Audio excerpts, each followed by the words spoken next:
Donald Craig, a young American father of two, discovered his wife's betrayal combined with something even worse. His 4-year-old youngest son was not actually his. Faced with the discoveries, the man made an intriguing and unexpected decision. He remained silent and kept everything a secret.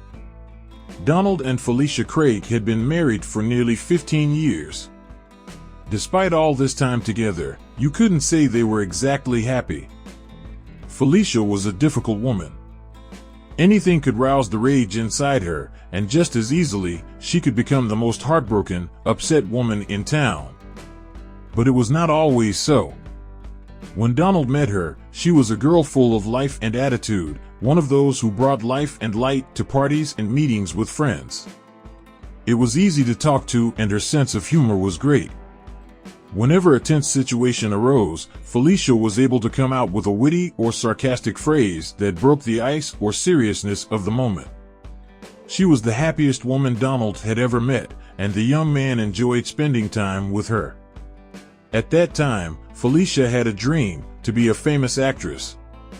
She had already tasted what it was like to be recognized on the street by everyone during her teenage years.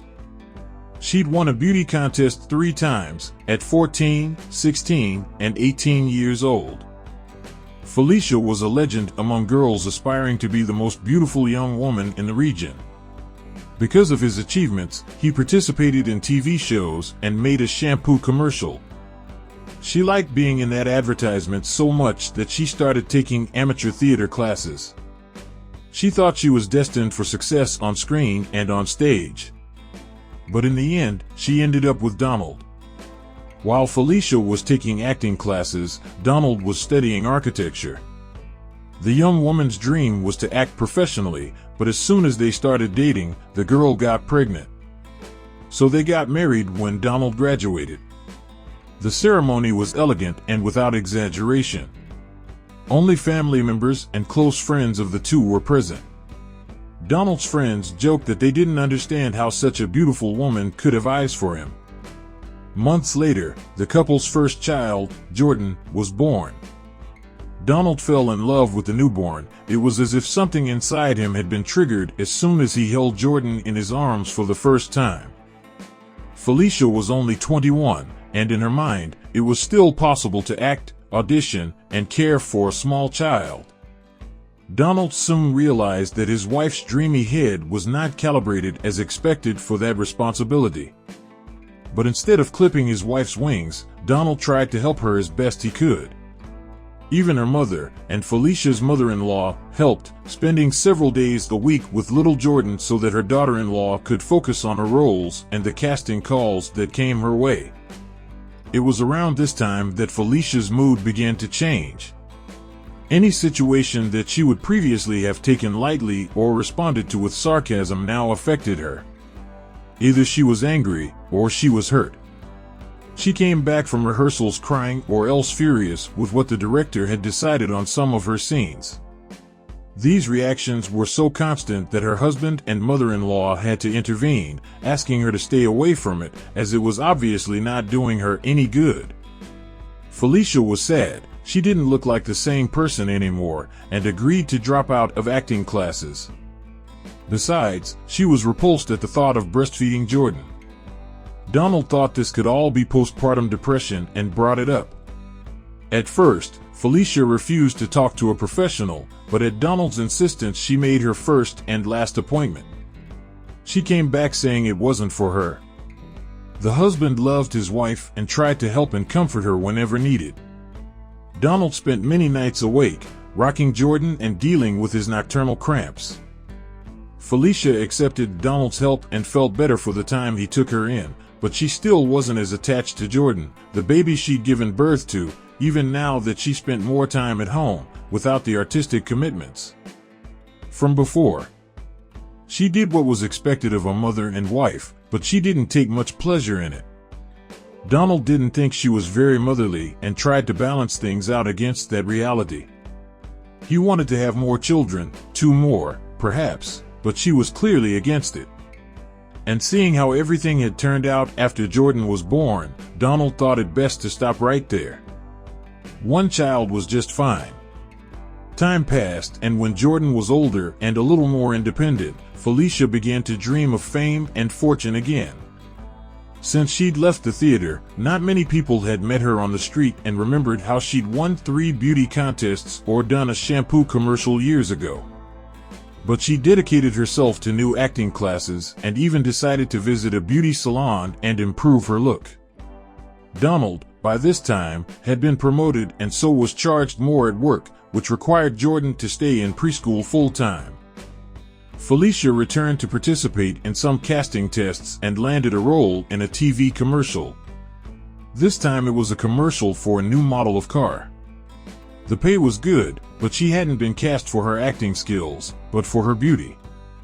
On camera, the image of her face was vibrant and all she had to do was face and mouth. Although she liked the result, Felicia wanted more.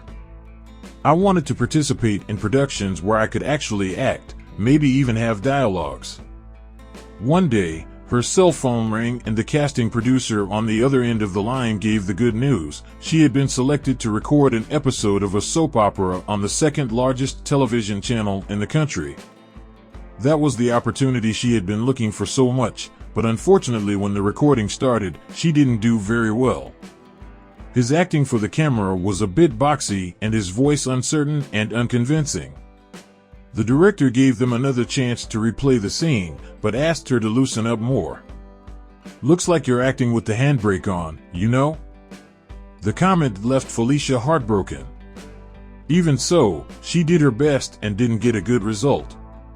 Still, they used some scenes with her on the show, but far less than she expected. The aspiring actress came home and cried with her face buried in her pillow. Donald did his best to comfort her, but Felicia was beginning to doubt her ability to act.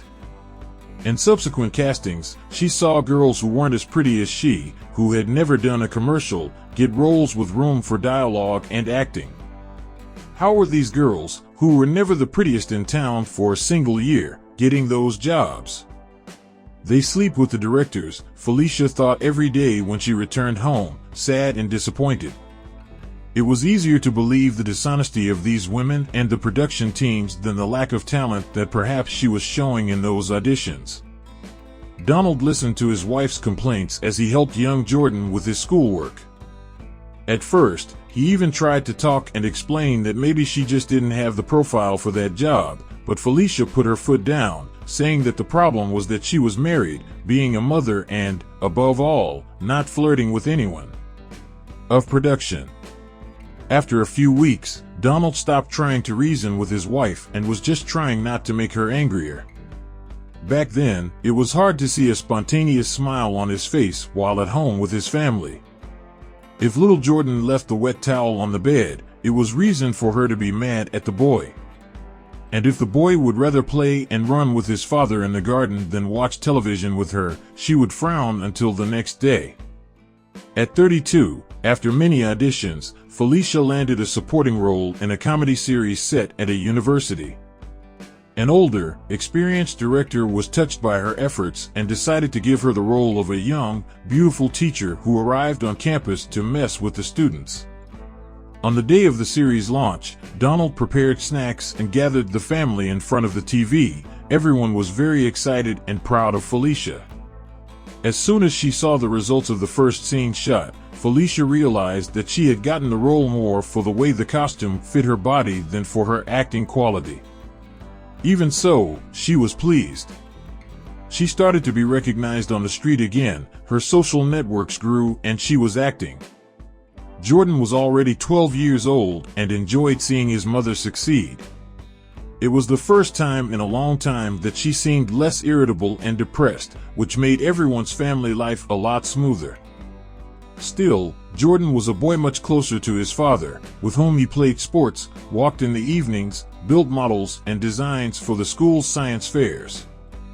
Jordan even said he wanted to be an architect, like his father.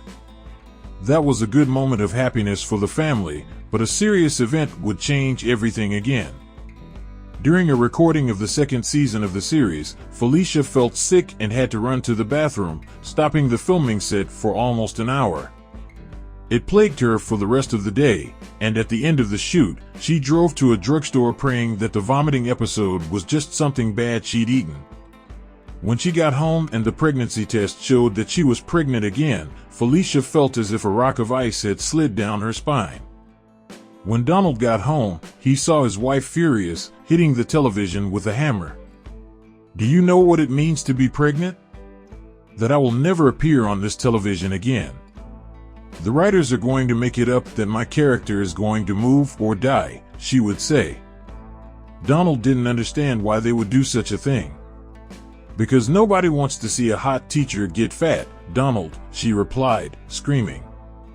The possibility of interrupting the pregnancy crossed the actress's mind, but it was already too late and too risky. She would have to go through that one more time and hope for the best. Donald was worried not only about the pregnancy, but also about his wife's mental health. What would she do if she lost that role on the show? Through her agent, Donald was able to speak personally with the director who had given Felicia the role and explained what was going on. Concerned, the director assured that he would not fire Felicia. Instead, he would create a story in which the teacher became pregnant with a student, one of the main characters of the series. Thus, Felicia was not only able to work without hiding her belly, but also gained more scenes and more dialogue. When the second child was born, Felicia took advantage of her 3-month leave to take care of the child. Even the newborn named Ricky was a hit on her social media. After the period of leave, the mother's interest in the child gradually waned and Donald had to rely on his mother's support once again. Felicia seemed to love the baby, especially when she was in public and someone praised her, saying he was a boy as beautiful as his mother or handsome as a movie actor. Ricky's eyes were blue and very attention-grabbing. It was a contrast, as both Felicia and Donald had dark eyes, as did their families. However, the child was very agitated. If Jordan had been a quiet, affectionate baby, Ricky was active, mischievous, and loud. Donald loved to play with him, as did Jordan, who was surprisingly responsible with his little brother. I even wanted to learn how to change diapers and give the bottle at the correct temperature. For Felicia, it was great to see how Donald, Jordan, and her mother-in-law took care of the boy. That meant she would have to worry less about being his mother all the time. However, by the time Ricky was 4 years old, he had a better-formed personality and already knew how to communicate his desires and wishes. Sometimes he communicated what he wanted without words, being mischievous. On a weekend off, Felicia was at home finishing a bottle of wine when Ricky threw dirt from the garden into the living room and smeared his dirty shoes on the sofa. He went after Felicia, as if to show her what he was up to. But Felicia ignored him and continued drinking. Then he started whimpering and throwing a tantrum. He wanted his mother to hold him, give him some attention, talk to him. Donald followed the whole situation, and for the first time in years he exploded with his wife, Felicia, "For God's sake. Can't you at least once pretend to be his mother?" The woman glared at her husband and, visibly shaken by the alcohol, replied, "No, I can't. I'm too busy pretending you're his father." As soon as those words were out of her mouth, Felicia tried to swallow them again, covering them with her hands. Her eyes widened and then she apologized, saying she didn't mean to say that. But it was too late. Donald had heard and was offended as never before. He got up, picked up Ricky and left the house. He ended up staying at his mother's house that night, but he couldn't sleep. He looked at the boy and wondered what he would do now that he had discovered that the little boy he loved so much was not his biological son. His wife's self-confessed betrayal hurt, but that was far from Donald's biggest problem. The fact is, if Ricky wasn't really his son, then his days with the boy were numbered. And the man felt breathless just imagining a judge decreeing that Ricky would be raised by another parent or else just by Felicia, who didn't care about him. A week after the incident, Donald returned home determined that his children were his priority and would never be left alone with her, so he would live in the same house as his wife, but they would barely speak to each other and sleep in separate rooms. Reviewing past events, Donald began to suspect that there were other possible betrayals by his wife and that, even now, it appeared that she was having an affair with another man. Donald then decided that the marriage was over. Felicia continued playing her role, which had now reverted to being just a minor character. After the pregnancy, the actress's body changed a little and she was not able to feel beautiful and desired as before. So Felicia looked for a surgeon who could afford to perform lipo and a tummy tuck. Her mother-in-law tried to tell her that she was still a beautiful woman and that she didn't need that surgery. It was just looking for better roles that would accept a real woman. Mother-in-law, you don't understand what this industry is like. I have to surprise. I have a lot of younger competition, she replied, and went ahead with the procedure. 2 weeks later, Donald and the children were burying Felicia. The operation had presented complications that required the actress to stay in the hospital for longer. During treatment, she developed a generalized infection that doctors were unable to stop. She was only 35 years old and died fighting with her husband and distant from her children. Several years later, Donald remained best friends with Jordan, now an adult, and Ricky, a teenager. They swam and fished together, went on vacation, and mostly cycled. Cycling had become one of the main hobbies of the 3 remaining men of that family. It was on one of these adventures that Donald had an accident and was seriously injured. The 3 of them were crossing a forest full of ravines and old bridges over a stream. The waters were strong and there were many rocks on the banks. While climbing a hill, one of Donald's wheels caught in a crevice and he lost his balance, rolling down the hill until he hit the rocks. He almost fell into the water and was taken away. He lost a lot of blood at the scene, and when help arrived, Donald was rushed to the nearest hospital. His life was in danger and the blood needed to be replaced immediately. However, the hospital was small and did not have as many blood bags available. So Ricky and Jordan were enlisted to be donors for their own father. The DNA testing procedure for parentage and compatibility would have to be done at that time. The boys were very scared. They had already lost their mother and now they saw their father at the same risk. A few hours after the collection, the doctor in charge of the case brought the exam papers announcing that the blood of the 2 children was compatible with the father and the collection process began immediately.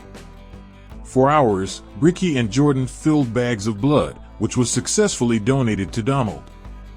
Their father was no longer in danger, but Donald didn't regain consciousness until 16 hours later.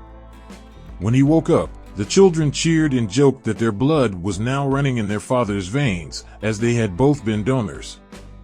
Donald was speechless at that news. He asked them to tell the story again. "Are you sure you used both blood on me? Did the doctors test both of you blood before applying it to me? Are you sure about that, Ricky?" he asked impatiently, fixing his eyes on Ricky, which left both sons confused. Jordan then handed him the compatibility and parentage exam papers. As he read what was written, Donald couldn't hold back his tears. He read the document one more time to make sure he wasn't delusional, but the fact is that the document attested that not only was Jordan his biological son, Ricky was too. For a brief moment Donald realized that, years ago, his ex-wife hadn't been able to define for sure who had gotten her pregnant, but that no longer mattered. The past was now forever in the past.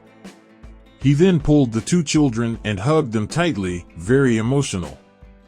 "You 2 are the children I asked God for," he said, letting the tears flow. "You 2.